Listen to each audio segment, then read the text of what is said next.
विशेष राजकीय पुढारी आहेत किंवा मंत्री आहेत, आमदार, खासदार जी स्वतःची निश्चित ताकद असते. किमान प्रत्येकाकडे 5,000 लोक तरी त्यांना मानणारे असतात. मला एवढी त्यांना त्यांना विनंती पण आहे आणि एक अपेक्षा आहे त्यांच्याकडून की त्यांनी जर सांगितलं आपल्या कार्यकर्त्याला बाबा माझा वाढदिवस आहे किंवा माझ्यासाठी काय करायचं असेल तर इथपर्यंत येऊ नका, पण माझ्या नावाने तिथे 4 बंधारे बांधा, काय असेल ते जे पाणी साठवण्याविषयी काय जे खाते उद्या 4 झाड माझ्या नावाने लावा. 100% तिथे येऊ नका फुकटचे येऊन तिथे खर्च बिनकामामध्ये करण्यापेक्षा आणि वेळ घालवण्यापेक्षा.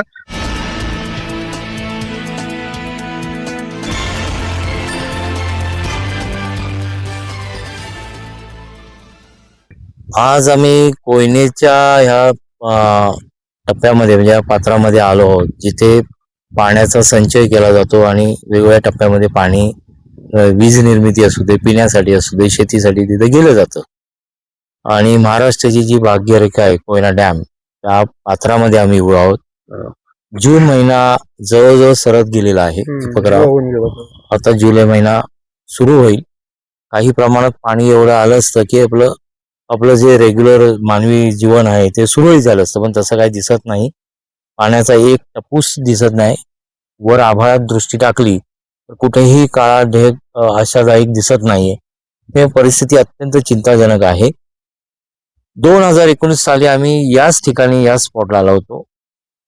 थोडीशी परिस्थिती बरी आहे, म्हणजे पाणी आहे थोडंसं, पण 2019 ह्याच्यापेक्षा भयानक परिस्थिती झाली होती. मात्र 2-4 दिवसामध्ये पाऊस पडेल अशी शक्यता आपण धरूया. पण त्यावेळेला परिस्थिती गंभीर होती, पण पाऊसही वेळेत सुरू झाला होता, त्यामुळे थोडासा दिलासा मिळाला होता. पण यावेळेला मुळात जून निम्मा संपून गेला तरी आता पाऊसच नाहीये. हे दिवसेंदिवस जर आणखी 8 दिवस पाऊस पडला नाही तर याच्यापेक्षा गंभीर परिस्थिती होणार आहे. मुळात कोयना धरण हे आता कदम साहेब म्हटले त्याप्रमाणे भाग्यरेखा तर आहेत महाराष्ट्राची. आणि सगळं वीज निर्मिती असेल, पाणी आपलं पिण्याचं पाणी असेल आणि शेतीचं पाणी संपूर्ण आपण कोयनेवर अवलंबून आहोत.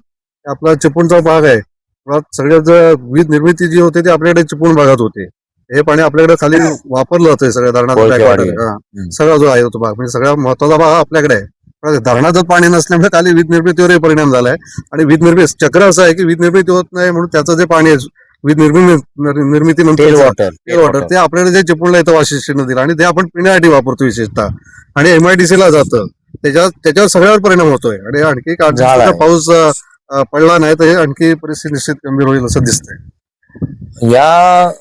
म्हणजे मला सांगायचा मुद्दा आहे की आपण हा अभ्यास दौरा आपण केलेला आहे. आपण आपली असोसिएशन पण आहे, त्या जर्नलिस्ट असोसिएशन, त्या माध्यमातून पण आपण जनजागृती करत असतो. भागवत साहेब आणि आता दीपकराव पण आमच्याबरोबर आहेत. ते दसपटी विभागामध्ये ज्या भागामध्ये तुमचे 10-15 गावांचा समावेश होतो. तर ह्या सगळी ही भयानक परिस्थिती आहे. आपण फक्त चिपळूण तालुक्यावरचं मर्यादित बोलायचं झालं तर 1-2 दिवसापूर्वी काहीतरी घरडा केमिकल्स आणि काही कंपन्यांचं पाणी इंडस्ट्री बंद पडलं. पण पिण्याचंच पाणी नसेल तर करणार काय? तर लोकांनी जागृत होणं आवश्यक आहे, असा माझा मुद्दा आहे. म्हणजे काय करायचंय, फार काय करायचं नाहीये. तुम्ही जे अपव्यय करताय किंवा पाणी फुकट डवरताय, जसं पाणी गाड्यांसाठी रस्त्यावर पाणी संध्याकाळी मारायचं, उगाच पाणी नळ सोडून ठेवायचे, हे जे काही उद्योग म्हणून आपण त्यांना स्पष्ट भाषेत बोलायचं, हे जरा थांबवा आणि कुठेतरी पाणी साठवून ठेवा, असं आमचं आव्हान आहे. दीपकराव, मला तुम्हालाच विचारायचं की आता आपल्या ग्रामीण भागामध्ये काय परिस्थिती? ग्रामीण भागामध्ये आता जर विचार केला तर दसपटी चिपळूण पासून जवळजवळ 22 ते 23 किलोमीटर अंतरावर पसरलेली आहे. आणि या पसरलेल्या अंतरावर आता जर म्हटलं तर ज्या विहिरी पूर्वांपार आहेत, दगडाच्या पूर्वीच्या ज्या विहिरी, त्या पूर्ण त्यांनी तळ गाठलाय. दगड दिसायला सुरुवात झाली. आणि याच वेळेस आपण जर बघितलं तर जे काही आधुनिक पद्धतीत जे टेक्नॉलॉजीमध्ये बोरिंग आल्या होत्या, या बोरिंग मारल्या गेल्या आणि बोरिंग नंतर पण आज बोरिंगला पण पाणी कमी येत आहे. 350-400 फूट असून सुद्धा बोरिंगला पाणी नाहीये. आणि हा मे महिना, गेल्या वर्षीचा मे महिना आणि आत्ताचा मे महिना आणि जून महिना, याच्यातला तफावत खूप जाणवते. आणि शेतीसाठी जी गुरं आहेत, नांगरकीचे सगळे बैल असतात, त्यांना पाणी हा प्रकार आणि आता त्यांना म्हणजे आपण म्हशीना असेल, गायीना असेल, आपण धुवू पण शकत नाही, कारण ते शेणात लोळत माणसावर त्यांचे माणसांपेक्षाही त्यांचे हाल होत आहेत.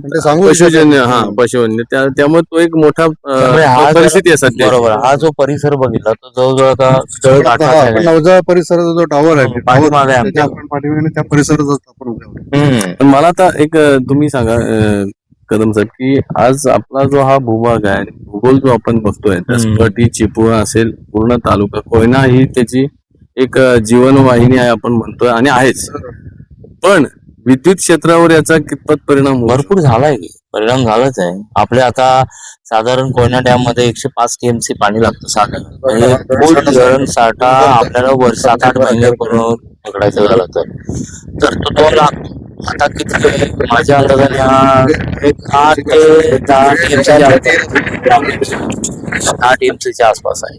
आता हे भरण्यासाठी पुढचे 4 महिने म्हणजे जुलै, ऑगस्ट, सप्टेंबर 3 महिने पाऊस व्यवस्थित पडला पाहिजे. जो यावेळी IMD ने म्हणजे वेधशाळेने असा अंदाज दिला की 90% सरासरीचा पाऊस पडेल. बरोबर आहे ना? तो जर पडला तर पुन्हा हा एक समस्या आपल्या समोर आहे की पुढच्या 7-8 महिन्यात काय करायचं. हा मुद्दा एक. दुसरी गोष्ट तुम्हाला हा मुद्दा मला विचारायचा आहे याच्या याच्यावर की अल निनोचं संकट आलेलं आहे. 60% सरासरी पकडले की अल निनोचं प्रॉब्लेम होण्याची शक्यता आहे. तुम्हाला काय वाटतं याचा परत पुढे जाऊन परिणाम म्हणजे आपण आता पाऊस चांगला पडावे सगळ्यांचे प्रार्थना बरोबर आहे, पण आपण हवामान आणि शास्त्रज्ञांचा जे काही इशारा त्याच्यावर पण लक्ष दिलं पाहिजे. हे संकट आता आपल्याला समोर आहे, जाणवतंय, तर याच्यातून वेळेत सुधारणा पण गरजेचं म्हणजे आपल्या ज्या हातात आहेत त्या.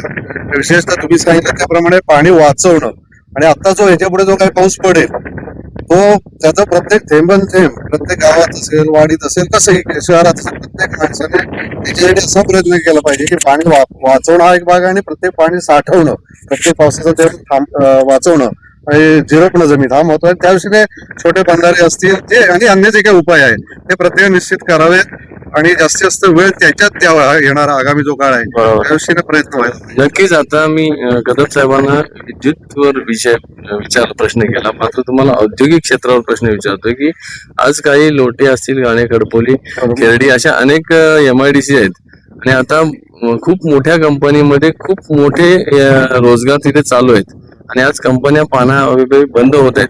यावर आपण काय सांगतो? तर हे चक्र कसं आहे बघा, एक वेळ पाऊस कमी पडल्यानंतर कोयना धरण हे सगळ्यात आपल्यासाठी महत्वाचं आहे, कारण वीज निर्मिती आणि पिण्याचं पाणी आणि आपल्या दृष्टीने MIDCचा विचार केला प्रचंड पाणी लागतं आणि ते आपण याच माध्यमातून पुरतं. वीज निर्मितीनंतर आपल्याकडे टेल वॉटर येतं, त्याच्या सगळ्या गोष्टी चालतात. पण चक्र असं आहे की एक पाऊस कमी पडल्यानंतर धरणातलं पाणी कमी झालं, ऑटोमॅटिक त्याचा परिणाम वीज निर्मितीवर झाला, आपोआप परिणाम त्याचा पिण्याच्या पाण्यावर आणि MIDCला त्याच्यावर झाला. पण त्याच्यामुळे रोजगार निर्मिती पण कधी थांबू शकते. म्हणजे जेव्हा कारखाने बंद पडतात तेव्हा ऑटोमॅटिक माणसाच्या रोजगारावर परिणाम होणार. रोजगार परिणाम म्हणजे ऑटोमॅटिक पुढची जी सायकल आहे, विशेषतः आर्थिक आपण आता सध्या म्हणतो ती, त्या प्रत्येक गोष्टीवर याचा परिणाम होत जाणार आहे. म्हणजे केवळ एका पावसाचं चक्र बिघडल्यानंतर किती परिणाम होऊ शकतो. आपण म्हणतो की प्रगती केली, भरपूर काय केलं, पण निसर्ग आपल्याला संकेत देतोय. हे सगळे आव्हाने आपल्या समोर आहेत. फक्त आपल्याला डोळ्यासमोर काहीतरी चांगल्या गोष्टी ठेवून काहीतरी विचारपूर्वक माणसाने काळजीपूर्वक करण्याची गरज आहे असं मला वाटतं. नाही, मला 2च मुद्दे याला जोडायचे आहे. बघा, आता आपण गेल्या 2-4 दिवसावरी जागतिक युद्ध म्हणजे जे याच्यामध्ये इराक त्याच्यातनं कुठून तरी आता सावरतोय, करार झाला. गेले 2 महिने आपण त्याच्यामध्ये होरपळत होतो. आता पुन्हा ह्या पाण्याचं मोठं भीषण संकट आलं. कोकणामध्ये अशी परिस्थिती कधी येत नाही जनरली, पण ती आली. मला पुढचं सांगायचं आहे, मगाशी मी अल निनोचा मुद्दा, अल निनोचा खरा इफेक्ट हा जानेवारी 27 पासून होणार आहे. तर लोकांना माझं आव्हान आहे की आतापासूनच तुम्ही खबरदारी घ्या, काळजी घ्या.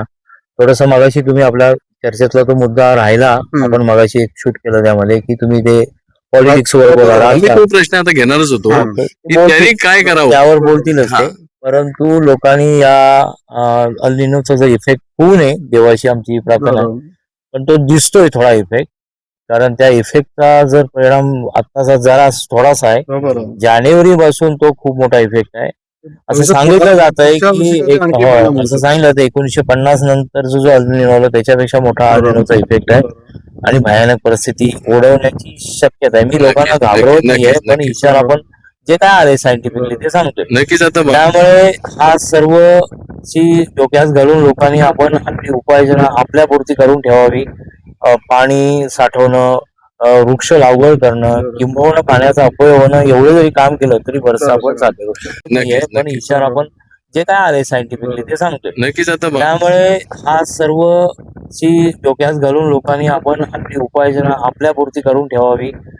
पाणी साठवणं, वृक्ष लागवड करणं किंबहुना पाण्याचा अपव्यय होणं एवढं जरी काम केलं तरी बरंचसं आपण साध्य करू शकतो. नक्कीच भागवत साहेब, मी काय सांगतो की विचारतो तुम्हाला की आता हे राजकारणांमध्ये पण आपण बघतोय की अनेक ठिकाणी मोठमोठ्या सभा चालू आहेत, अनेक म्हणजे त्याच्यात सगळ्याच जनतेचं त्यात वेळ चालू आहे. तुम्ही याच्यावर काय सांगाल? हा, मी मगाशी तेच म्हणालो होतो की आपला सगळा वेळ आहे तो.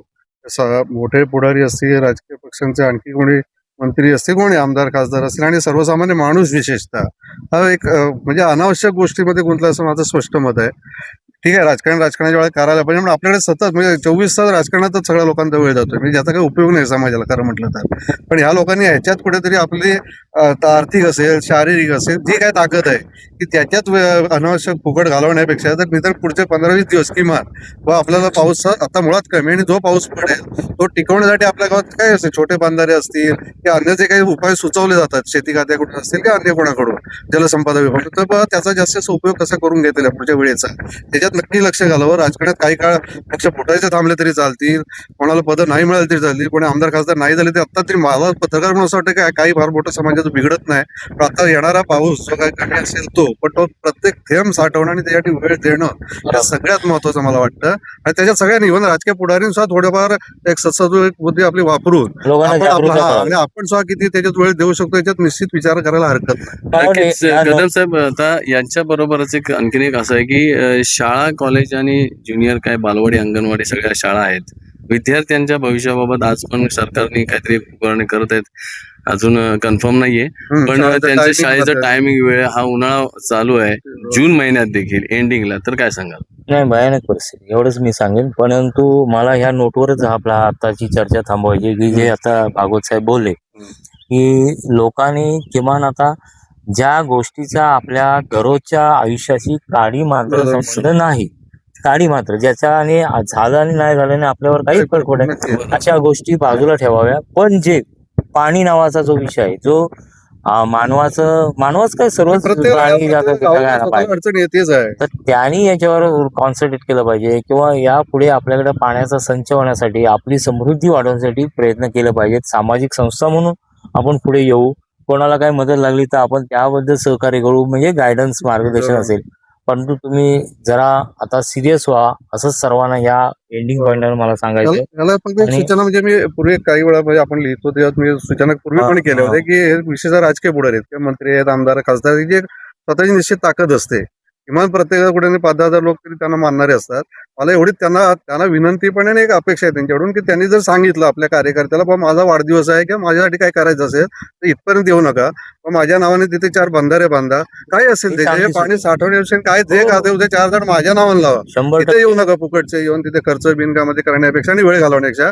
पण माझ्या वाढदिवसाला तुम्ही 1000 झाडं लावा, 5 बंधारे बांधा, असं जे उपयोगी पडणार असं जरी काम लावलं तर होऊ शकतं. हाच मुद्दा शेवटचा मुद्दा आहे. त्या दृष्टीने सर्वांनी आपल्याला आव्हान आहे, पाऊस पडावा. 24-25 तारीख दिले, त्या पावसाने त्याच्या अगोदर पडावा अशी सर्वांनी आपण हे करूया, प्रार्थना करूया, आवाहन करूया. आपण सर म्हणजे जून आम्ही आता आलोय तो हा परिसर तुम्ही आता पाहाच काय त्याच्यामध्ये तुम्हाला परिस्थिती जाणवेल. एक वातावरणाची अपेक्षित होतं. आता ह्या खडकाळ प्रदेशात आम्ही तुम्हाला शूट पुढे आम्ही बघाच, आणि तुम्ही तुमचं काय मत आहे कॉमेंट्स पण आम्हाला सांगा, नेमकं काय करायचं आपण. नक्कीच आज आपल्या सोबत आणि आम्ही तिघेही म्हणजे कोकण एक्सप्रेसचे संपादक सन्माननीय सतीजी कदम, कोकण रिपोर्टरचे संपादक सन्माननीय मकरंदजी भागवत, मराठी समाचार संपादक दीपक शिंदे, आज आम्ही या कोयना डॅमवर आम्ही आलोय. आज परिस्थिती बघतोय आणि वरिष्ठ ज्येष्ठ पत्रकारांनी ज्याप्रमाणे सांगितलंय त्याप्रमाणे सर्वांनीच ते आव्हान स्वीकारा आणि प्रत्येकाने काळजी घ्या. धन्यवाद.